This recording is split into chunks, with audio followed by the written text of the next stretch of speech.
guess the only question that remains to be answered is whose move is it?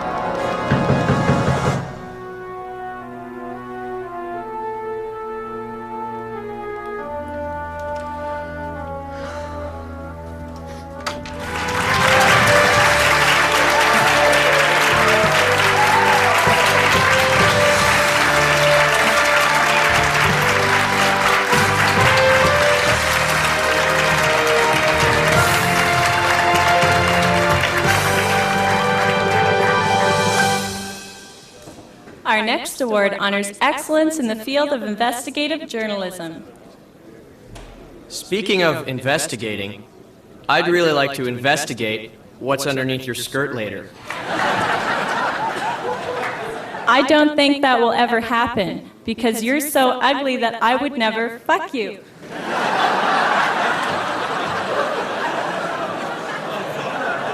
And the nominees are... Big hats and leather chaps, the first 100 years of gay sex on the rodeo circuit. Colin Johansson, Winnipeg Daily Express.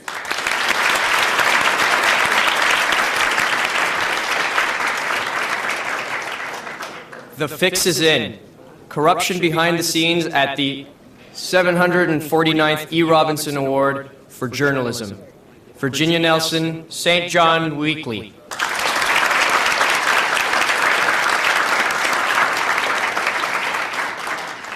A City Under Siege, The Rise and Fall of Tommy Rubella. Blanche du Maurier, Ottawa City Free Press.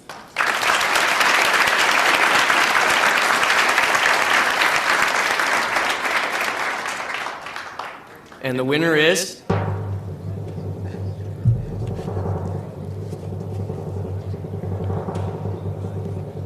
A City Under Siege, The Rise and Fall of Tommy Rubella, Blanche du Maurier.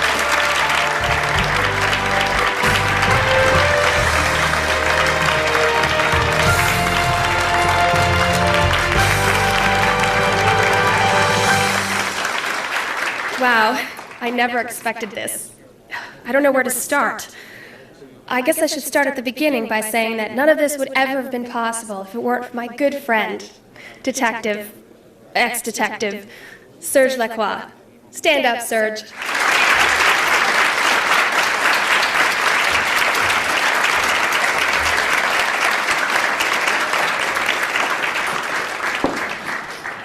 I knew you were French.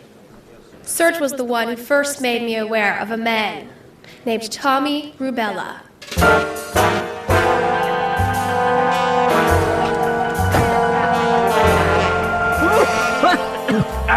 Gotta quit these things.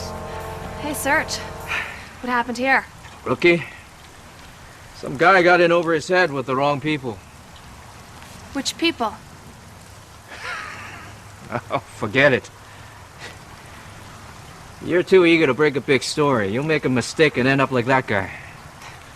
I'm new. I'm not stupid. Off the record, who do you suspect? Off, on, behind, or around. This has all the markings of Rubella. He died of the German measles? Tommy Rubella. I promise, it won't get in the way of my other assignments.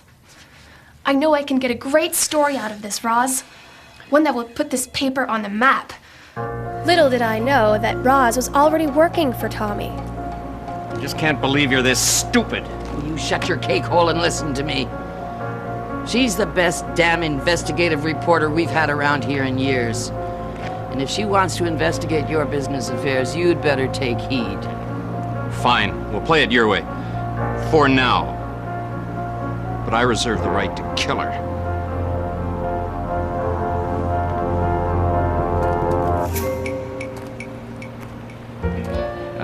Hey, Roz, can you give me a lift? My car's on the fritz. Again?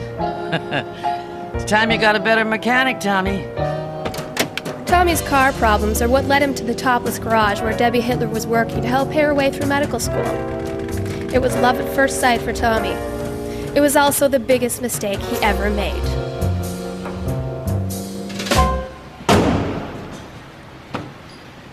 This car hasn't been very well taken care of. Well, I've been kind of busy. I'm not going to fix anything unless you promise me you're going to take better care of your car. What I do or don't do is up to me, not some two-bit topless mechanic.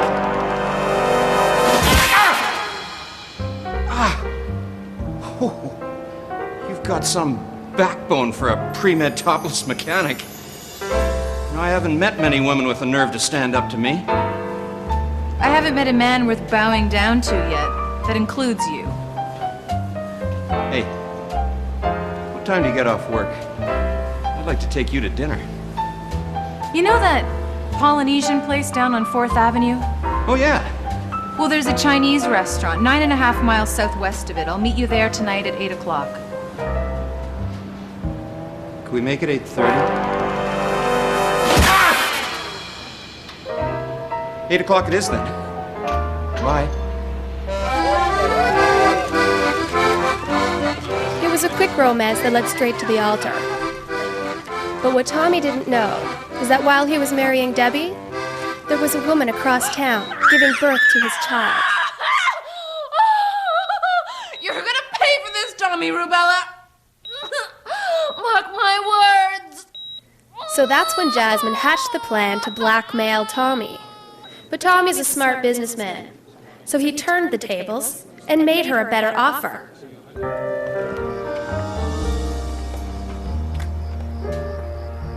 Your first child support payment is due, Tommy. You know, the problem with blackmail, Jasmine, is that it has the potential to be a never-ending burden. You should have thought of that before you put your wee-wee in my lady bucket. I was just going to have you killed. Then a thought occurred to me. Any woman who would go to all the trouble of having a baby just so she could blackmail someone, well, that type of woman possesses certain characteristic traits that could be beneficial when used for other purposes. I'm listening. $30 million on its way from Finland. Interested? I didn't even know you had a brother. We're not very close. He does this thing with his private parts. It's an impression. The entire family's pretty ashamed of him. We took a vote and banished him to Finland. Family tradition. I really don't want to talk about it. Well, why bring him up? I never would have known. He called the other day. Seems he's come into possession of a rather sizable amount of jewels, precious metals, diamonds. His banishment will be over soon, and he wants to come home. He's asked me to try and find a way to get the stuff over here, so as not to alert the Finnish government and the authorities. How much stuff? $30 million worth. 30 fucking million! So where do we stand? Right where we started, I'm afraid. Try as I might, I have not been able to get Tommy to have sex with me. I don't know what it is. I think he's in love with you. I've already postponed the wedding 17 times. I think he's starting to suspect something. Just go ahead with it. I'm sure I'll be able to get him to sleep with me sooner or later. Not a chance. No deal. The deal was until you get knocked up by Tommy, I'm not gonna marry him. The last thing I need is a ring around my finger and then to find out later on that one of you is incapable of having a child. No. I don't want to get stuck with a husband. Especially one like Tommy Rubella. Jesus H. This generation. It's all me, me, me. Look, I married my husband because he was a good provider. Then, when we had saved enough for an early retirement, I just hired someone to run him over with a snowblower.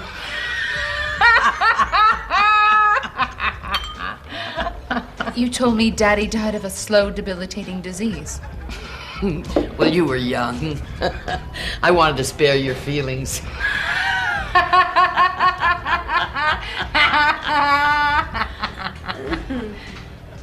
Listen, just find some way of getting Tommy to sleep with you. And make sure you end up pregnant. After that, it'll all be smooth sailing.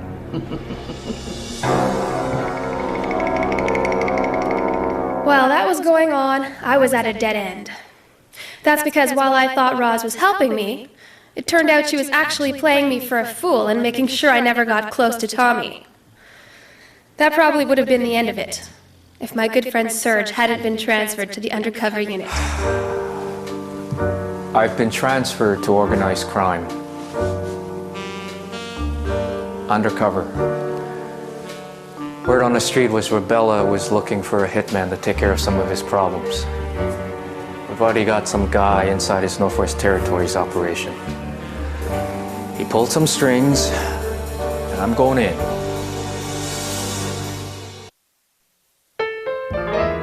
So what do you want? There's a man, Vance van der Van. He's the curator at the Scott Baio Museum of Fine Arts. The Iro Nakamoto exhibit. Exactly. Finland's finest sculptor and artisti is sending his work over here to be put on display. And you're going to smuggle Simon's treasure over here in the artwork. You're a smart woman. Where do I fit in? I need a man on the inside. Vance van der Van. Precisely. I want you to get close to him. You know, marry him, get a house together, that sort of thing. Isn't that a bit extreme? I have to be sure.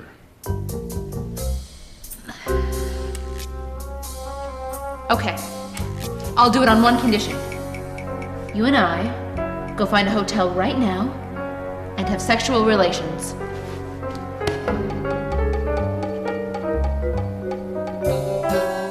You drive a hard bargain. Deal. By the time Tommy found out about his love child with Jasmine, Debbie was already wearing the pants in the family and Rubella was running scared. It was about that time I came again to a dead end. So I turned to a private detective a friend had recommended. Are you Butch Patterson? Blanche de Maurier, I presume. Should you have a seat?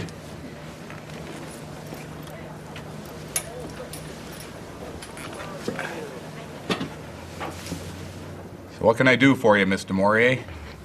Blanche, please. I need some information on a man named Tommy of Rubella. He's a very dangerous man, Blanche. I know. I've been investigating his criminal empire, but I've come to a dead end. I know something big is going on. I'm just having trouble piecing it all together. Well, anything I can do to help rid this city of Tommy Rubella. I don't have very much money. Well, that's okay. Money's no object. Butch was wonderful in the beginning. He was the one who got to Jasmine. He found out she was double-crossing Debbie and Tommy and used that as leverage to get the information I needed. Things probably would have happened a lot quicker, except just when Butch got his foot in the door, he started to hit the bottle. And that's when things spiraled way out of control. You know, she's right. I used to be sober and productive. I don't want to bore you with all the details, so I'll jump ahead. Thank you, sweet Jesus! So, okay, anyway, long story short, people had started telling so many lies that they were having trouble keeping track of them all. Sooner or later, it was going to blow up in everybody's faces. And that's exactly what happened one day 3 months ago, when everybody, Tommy, Debbie, Serge, Jasmine, and Vance, all found themselves in Butch's office, ready to shoot it out. So, like I said, I guess the only question that remains to be answered is whose move is it? Tommy was planning on setting all of you up. Him and Jasmine. She was going to eliminate Vance, and then Tommy was going to take care of me and the Swede. What about me, huh? What about old Butchie? You are too stupid to matter. Stupid, eh, Hitler? Well, here's a little food for thought. I've had a deal going with Jasmine all along. To kill Vance. The insurance money. Simon's money. Jasmine convinced Vance to be her front to smuggle the jewels and diamonds over from Finland. After they got here, we were gonna have them killed. And before Tommy figure out where the money was, Jasmine and I were gonna split the money 50-50. Only Patterson found out that everything I was doing for Tommy was actually part of a bigger deal I had in the works with Debbie. A plan that you didn't have the guts to see through because of your feelings for Vance. You figured you could accomplish the same thing by staging his death as you could by actually killing him. Then you were going to take the money and the two of you were going to meet up in the tropics. How the hell did you know about that? The Swede told me. How the hell did you find out?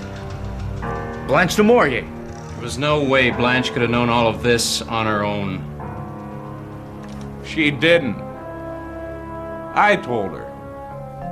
I've been working with Blanche all along.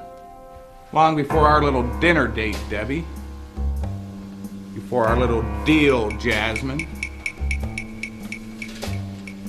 Before I was supposed to kill you, Van Vandervan. It was the perfect cover. You guys never suspected a thing. Did it ever occur to you? Maybe, just maybe old Butchie's smarter than you ever gave him credit for?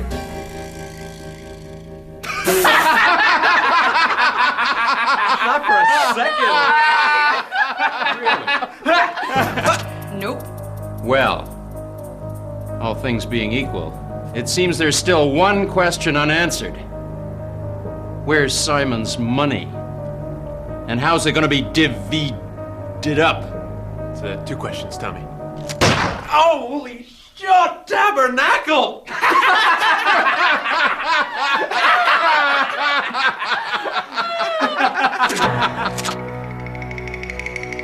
Any suggestions? We all know that you were driving the van, Patterson. So where's the cabin and where is the money?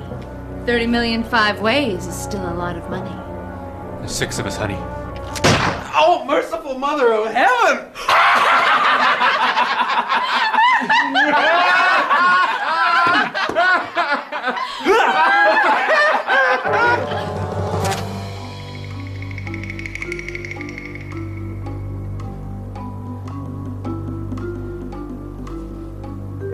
I don't remember. Probably the drinking. Oh, you sweet Jesus!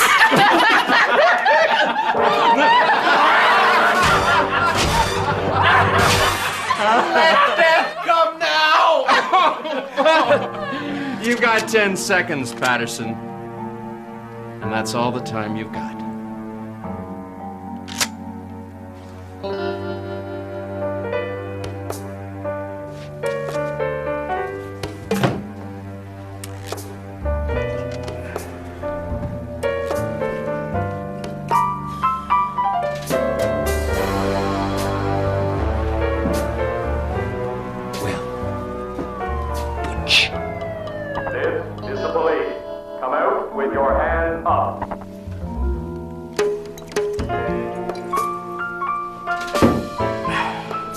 Better put down your guns.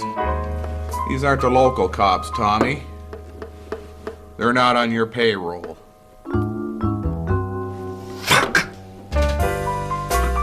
Even Tommy knew better than to push his luck. So there it is. In one fell swoop, the cops managed to nab Debbie and Tommy, shut down their criminal empire, and in the bargain they got Jasmine and Vance for insurance fraud, smuggling, and blackmail. Once they were all in custody, they couldn't wait to give up the goods on each other. And I got the story. Thank you.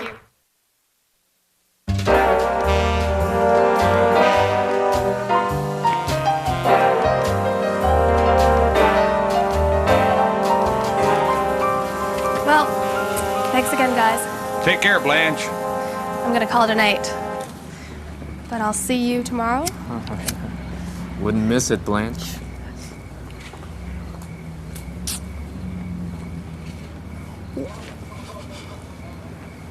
Hell of a night for her. Well, she's a smart lady. She deserves it. Not smart enough to put all the pieces together. Vance's apparent death. You were in on it. Well, Vance and I were in on it. I went to him with Jasmine's plan. We staged his death. As far as Jasmine was concerned, he really was dead. And that can only mean that Vance had gone to someone else without your knowledge.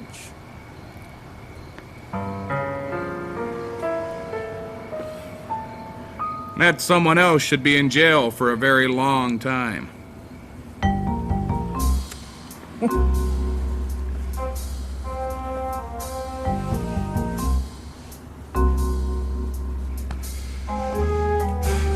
So how's about that $200?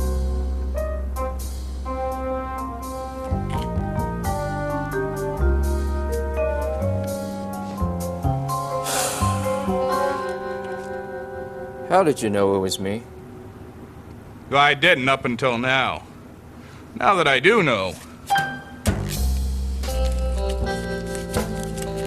I hope you got a good paying job.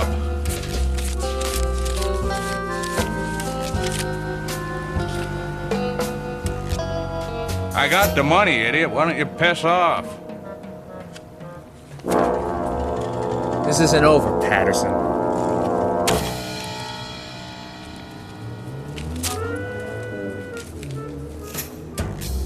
Life can be pretty confusing when you stop to think about it. All the events, all the people, it's like some great big unfinished novel with thousands of plots and subplots that never seem to end or tie together.